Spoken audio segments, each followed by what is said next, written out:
C'est l'impérialisme, ils valent plus que leur pétrole, que leur profit, et ils vont mal, et ils vont l'aide, et ils ont l'aide, et ils polluent, et ils exploitent, et ils exploitent.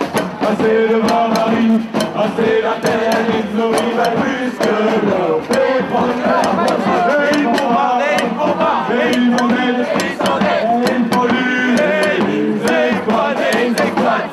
C'est le barbarie. C'est l'impérialisme qui va plus que leur pétrole, que leur pétrole. Et ils bombardent, et ils bombardent, et ils volent, et ils polluent, et ils exploitent, et ils exploitent. Depuis que j'ai l'âge de comprendre les choses, j'ai compris que la guerre était uniquement pour les industriels, pour les marchands de canons et qu'on envoyait les peuples à la boucherie. Ça n'a jamais servi à rien. Aucune guerre n'a servi au peuple. Et un laboureur allemand ou un laboureur français, ils n'ont pas envie de s'entretuer. C'est les dirigeants, c'est pour les possédants qu'on fait les guerres. C'est les marchands de canons qui font les guerres, il n'y a pas d'autre raison. Sacré vieux bouche, pauvre cow-boy, veux-tu nous laisser tranquilles? L'Irak veut la paix, nous voulons la paix. Les enfants, les gens vivent. La guerre, on n'en veut pas, ONU ou pas. La guerre, on n'en veut pas, ONU ou pas. La guerre, j'en veux pas. Non à la boucherie. Oui à la diplomatie. Il y a beaucoup de manifestants aux États-Unis qui sont pacifistes et qui revendiquent justement ce drapeau comme étant le drapeau américain des pacifistes. Et donc c'est une manière de dire que tous les Américains ne sont pas pour la guerre. Et ça signifie aussi que c'est un petit peu un outrage envers ce drapeau. Car en France, il y a certaines lois qui sont passées, comme quoi un outrage au drapeau, si on se servait mal du drapeau, c'était passible d'une peine de prison. Et donc on veut montrer qu'on se rebelle un peu contre ça aussi.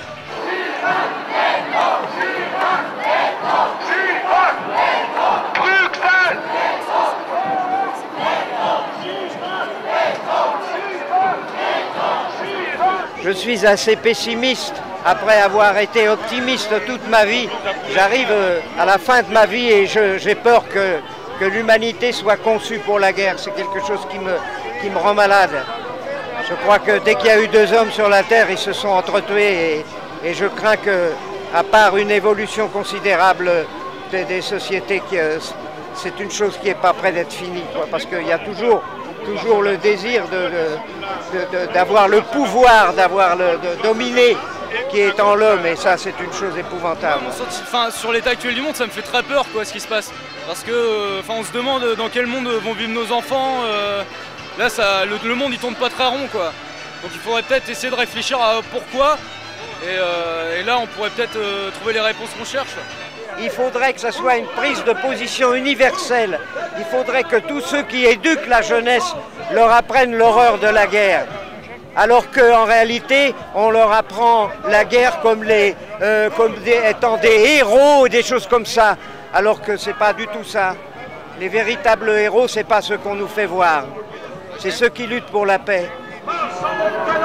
ONU ou pas, la guerre on n'en veut pas. ONU ou pas, la guerre on n'en veut pas. ONU ou pas, la guerre on n'en veut pas. ONU ou pas, la guerre j'en veux pas. Bush, la guerre on n'en veut pas. Veto français pour la paix.